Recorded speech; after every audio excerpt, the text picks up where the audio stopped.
Hypnosis turned me into my boss's submissive secretary. I should have known something was wrong the moment Victoria Sterling smiled at me that Friday afternoon. My name is, or was Marcus Chen, and I'd been working as Victoria's personal assistant at Sterling and Associates for exactly 11 months and 3 weeks. Not that I was counting. Okay, I was definitely counting. Every single day felt like an eternity under her impossibly high standards. Marcus, my office. Now. Her voice cut through the ambient noise of the corporate floor like a knife through butter. I grabbed my tablet and hurried across the polished marble floors, my reflection in the windows showing a tired 28-year-old man in a rumpled suit, dark circles under his eyes from another sleepless night worrying about whether I'd organized her files correctly or ordered her lunch with exactly the right amount of dressing on the side. Victoria's corner office was a monument to power. Floor-to-ceiling windows overlooked the city skyline, her massive mahogany desk dominated the space, and everything, from the leather furniture to the abstract art, screamed success, control, and authority. She sat behind that desk, her perfectly manicured nails drumming against the wood, her steel-gray eyes fixed on me with an intensity that made my throat go dry. At 42, Victoria was stunning in that terrifying, untouchable way that made you feel small just by standing in her presence.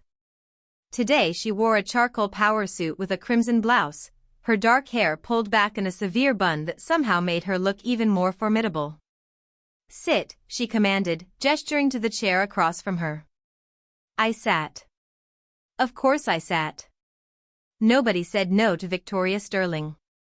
Marcus, we need to talk about your performance. She leaned back in her chair, those predatory eyes never leaving mine. My stomach dropped. Ms. Sterling, if this is about the Henderson file, I can explain. She held up one hand, silencing me instantly. It's not about one file, Marcus. It's about everything. You're competent, I'll give you that. But you lack something essential. She paused, letting the tension build. You lack submission. I blinked. I'm sorry, what? Don't play dense. I need an assistant who doesn't just follow orders, I need someone who wants to serve, who finds fulfillment in anticipating my needs, who becomes an extension of my will. She stood, walking around the desk with the grace of a panther stalking prey. You're always resisting, Marcus. Always thinking too much. Always maintaining this masculine stubbornness. Ms. Sterling, I don't understand what you're. Which is why, she continued, as if I hadn't spoken, I'm going to offer you an opportunity. A chance to become the perfect assistant. The assistant I've always needed. She pulled something from her desk drawer, a small, ornate pocket watch on a golden chain. It caught the afternoon light, sending little prismatic sparkles dancing across the walls. What is that? I asked, unable to take my eyes off the spinning watch as she began to swing it gently back and forth. Your future, Marcus. If you're brave enough to accept it. Her voice had taken on a different quality, smoother, almost hypnotic. All you have to do is watch. Just watch, and listen, and let go. I should have stood up. I should have walked out. I should have filed a complaint with HR. But I didn't. Because somewhere deep inside, beneath all my exhaustion and frustration, I was curious. And curiosity, as they say, killed the cat. Just watch the watch, Marcus. See how it catches the light? How it swings so smoothly, so rhythmically. Back and forth, back and forth. Her voice washed over me like warm honey. You've been so tense, carrying so much stress. Wouldn't it feel good to just let go? To stop thinking so hard? To stop resisting? The watch swung. My eyes followed. Back and forth. Back and forth. That's it, Victoria murmured, her voice seeming to come from far away now. You're doing so well. Your eyelids are getting heavy, Marcus. So heavy. Like they have little weights attached to them. It's becoming so hard to keep them open. She was right. My eyelids did feel heavy. When had that happened? Don't fight it. Just close your eyes, Marcus. Close them and listen to my voice. My voice is the only thing that matters now. My voice is safe. My voice is control. And you want to give me control, don't you? Did I? I couldn't remember anymore. My eyes closed. Perfect. Now, Marcus, I want you to imagine a staircase. 10 steps leading down into a beautiful, peaceful place. With each step I count, you'll go deeper and deeper into relaxation. Deeper and deeper under my control. 10, 9, going down, 8, so relaxed, 7. Her voice continued, but I was already floating, descending, surrendering to something I didn't understand but couldn't resist. When I reached the bottom of those stairs, I found myself in a room made of mirrors. 1,000 versions of me stared back, and Victoria was there, her presence filling the entire space. Now we can begin the real work, she said, and even though this was clearly a dream or trance or something, her smile sent a thrill of fear and anticipation through me. You want to be the perfect assistant, don't you, Marcus? Yes, I heard myself say, my voice distant and dreamy. But Marcus is too rigid. Too masculine. Too stubborn. She circled me in that mirror room. We need to soften you. Reshape you. Transform you into something more suitable. Something more submissive. More feminine. More obedient. Feminine? Some part of my mind tried to protest, but it felt like pushing against cotton, soft, yielding, ultimately futile. Yes. You're going to become my secretary, Marcus. Not my assistant, that word is too equal, too lateral. You'll be my secretary. And a good secretary needs certain qualities. Grace. Elegance. A desire to please. A natural submission. Her voice wrapped around my consciousness like silk chains. And we're going to start by changing how you see yourself. In the mirrors, I watched my reflection begin to shift. My features softened. My shoulders narrowed. My waist curved inward. Your name is too masculine. We need something softer. Something pretty. From now on, when you're in your proper role, you'll be called Marissa. Doesn't that sound lovely? Marissa Chen, Victoria Sterling's devoted secretary. Marissa, I repeated, and the name felt like it had always been mine. Good girl, Victoria purred, and those 2 words sent a shock of pleasure through my entire body. And good girls like to dress appropriately, don't they? Good secretaries wear what their boss tells them to. They wear skirts and blouses and heels. They wear makeup and perfume. They take pride in their appearance because they exist to please. The reflection in the mirror changed again. Now I wore a pencil skirt and fitted blouse. Heels elevated my feet. My face was made up with subtle but unmistakable cosmetics. This is who you really are, Marissa. This is who you've always wanted to be. And when you wake up, you're going to remember this feeling. This truth. You're going to want to embrace it. To make it real.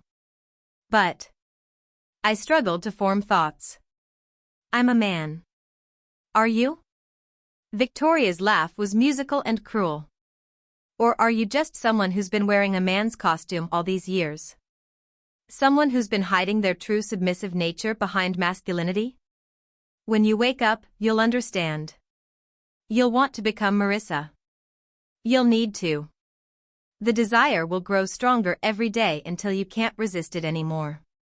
She planted suggestions deep in my subconscious, layer after layer of commands and triggers and desires that settled into my mind like sediment in still water.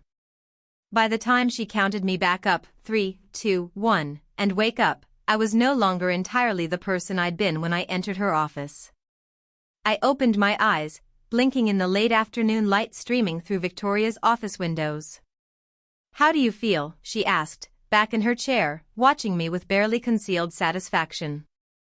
I'm not sure. My head felt fuzzy, like I'd just woken from a very strange dream. Did you just hypnotize me? I showed you a possibility, Victoria said smoothly. What you do with that possibility is entirely up to you. But I think you'll find yourself quite inspired in the coming days. She dismissed me with a wave of her hand, and I stumbled out of her office in a daze. That weekend was when things got weird. Saturday morning, I woke up with an inexplicable urge to shave my legs.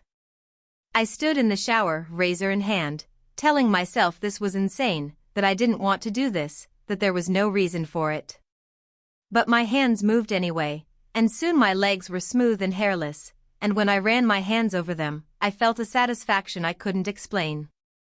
Sunday, I found myself at a mall, drawn to stores I'd never entered before.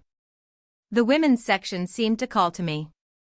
I told myself I was just looking, just curious, but then I was in a dressing room with a skirt and blouse, and when I put them on, something inside me sang.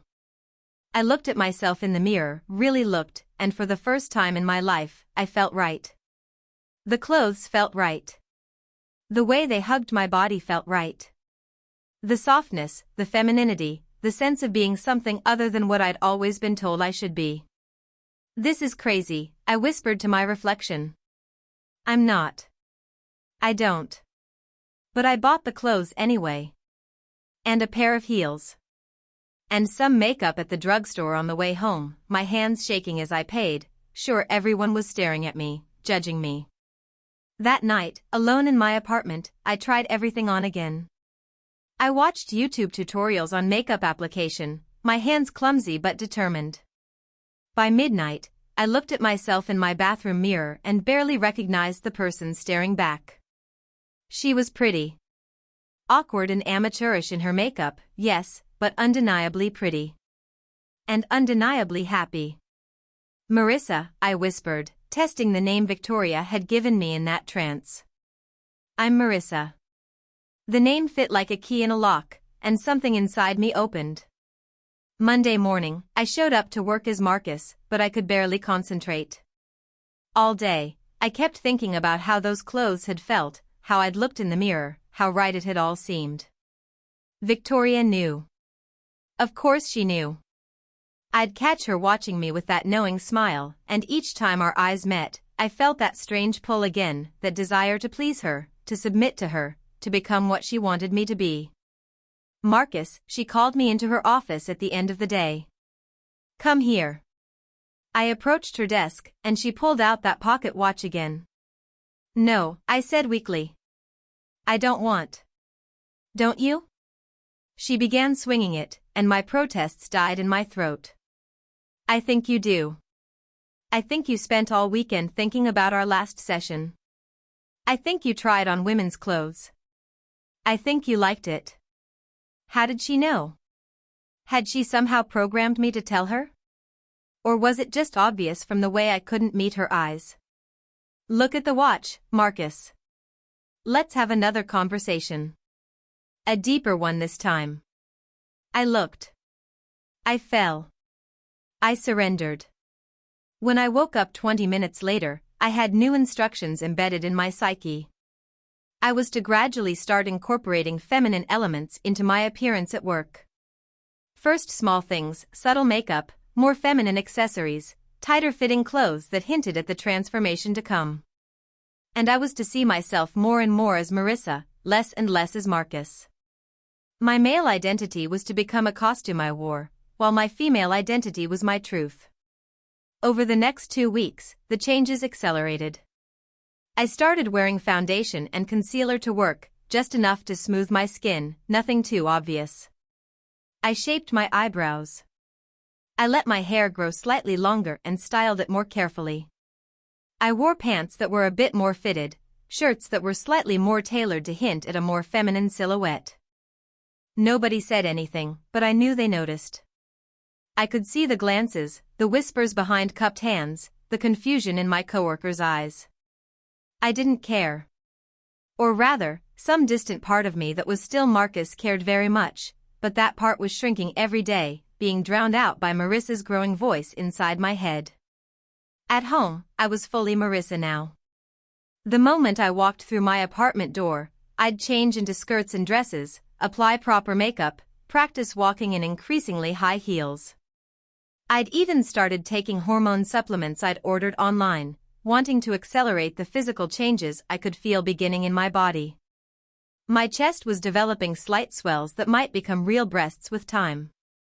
My skin was softer. My body hair grew slower, finer. My hips and thighs were redistributing fat, creating more feminine curves. And with each change, I felt more complete. More real. More myself. Victoria continued our sessions twice a week, each one taking me deeper, reinforcing my new identity, planting new desires and behaviors. Under her hypnotic guidance, I became more submissive, more eager to please, more focused on anticipating her needs. I'd bring her coffee exactly how she liked it without being asked. I'd reorganize her files in ways she found more intuitive. I'd stay late to finish work without complaint. I'd even started calling her Ms. Sterling with a breathy deference that made her smile. "You're doing so well, Marissa," she'd tell me during our sessions, and those words were like a drug I couldn't get enough of. 4 weeks after that first hypnosis session, Victoria called me into her office with an unusual request. "This Saturday, we're having a company gala. Very exclusive, very high profile. I need you there as my personal assistant." My heart raced. "Of course, Ms. Sterling. What would you like me to wear?"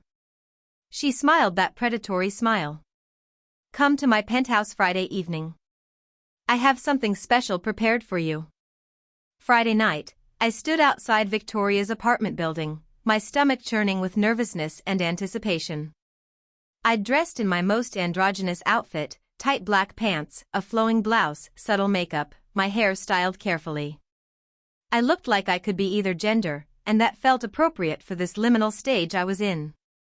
Victoria's penthouse was exactly as I'd imagined, sleek, modern, powerful. She greeted me in casual elegance, silk pants and a cashmere sweater that probably cost more than my monthly rent. "Marissa," she said, using my female name out loud for the first time. "I'm so glad you're here. Come in." Hearing her call me Marissa in the real world, not under hypnosis, made something flutter in my chest. She led me to her bedroom, where a garment bag hung on the closet door. "I had this made specially for you," she said, unzipping the bag. "For tomorrow night, you won't be Marcus anymore. Tomorrow night, you come out fully as Marissa. My secretary. My devoted, submissive, beautiful secretary." She pulled out the dress, and I gasped. It was stunning, a deep emerald cocktail dress with a fitted bodice and flowing skirt, elegant and sophisticated and undeniably feminine. I breathed, even as my hands reached for it. "Everyone will see. Everyone will know." "Yes," Victoria agreed. "They will. And isn't that what you want? To stop hiding? To stop pretending to be someone you're not? Marcus was always a costume, Marissa. I'm offering you the chance to take it off. Permanently." She was right. God help me, she was right. But what will people think? What will they say? Does it matter? Victoria moved closer, her perfume enveloping me. "The only opinion that matters is mine. And I want you as Marissa. I want my perfect, submissive secretary. The question is, are you brave enough to become her?" She pulled out the pocket watch. "Let's talk about this in a more receptive state, shall we?" I didn't resist this time. I welcomed the trance, welcomed her voice, welcomed the reinforcement of everything I'd been becoming. When she brought me back up, my decision was made.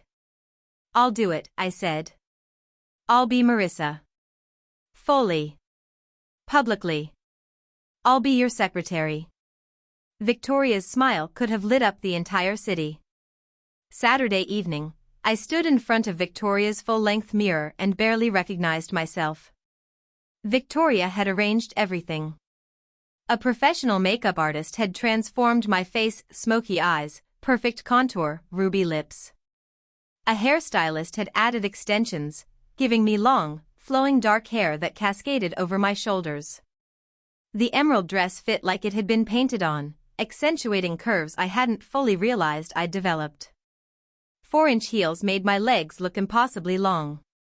A delicate gold necklace drew attention to my collarbones and the slight swell of my developing breasts, enhanced with strategic padding. Diamond earrings sparkled whenever I moved. I looked like a woman. A beautiful, elegant, sophisticated woman. Perfect, Victoria said, circling me with an appraising eye. Absolutely perfect. You're not Marcus anymore, are you? No, Miss Sterling, I breathed. I'm Marissa. Your secretary. Good girl. Those magic words again, sending warmth flooding through me. Now remember, tonight you'll meet many people who knew Marcus. They'll be shocked, confused, perhaps even judgmental. You'll ignore all of that. Your only focus is on me. On serving me. On being the perfect, attentive, submissive secretary I've trained you to be. Understood? Yes, Ms. Sterling. The gala was held at the city's most prestigious hotel, the ballroom transformed into a glittering wonderland of crystal chandeliers and elegant decor. As we entered, Victoria's hand on the small of my back, I felt every eye turn toward us. The whispers started immediately. Is that Marcus? No way. It can't be. Oh my God, look at him, I mean, her? What is happening? I kept my head high, my focus on Victoria, just as she'd instructed. I got her drinks, introduced her to important contacts, took notes on conversations, anticipated her every need. I was the perfect secretary, and I could see the approval in her eyes every time she looked at me. Some people were openly hostile. Brad from accounting actually laughed when he saw me, making a crude joke that made my face burn with humiliation. But Victoria shut him down with a withering look that could have frozen fire. Others were surprisingly supportive. Jennifer from legal pulled me aside to tell me I looked beautiful and brave. David from marketing said I seemed happier than he'd ever seen me. But mostly, people were just confused. The cognitive dissonance of seeing Marcus, who was now Marissa, broke something in their understanding of the world, and I could see them struggling to process it. I didn't care. I was beyond caring what they thought. I had Victoria's approval, and that was all that mattered.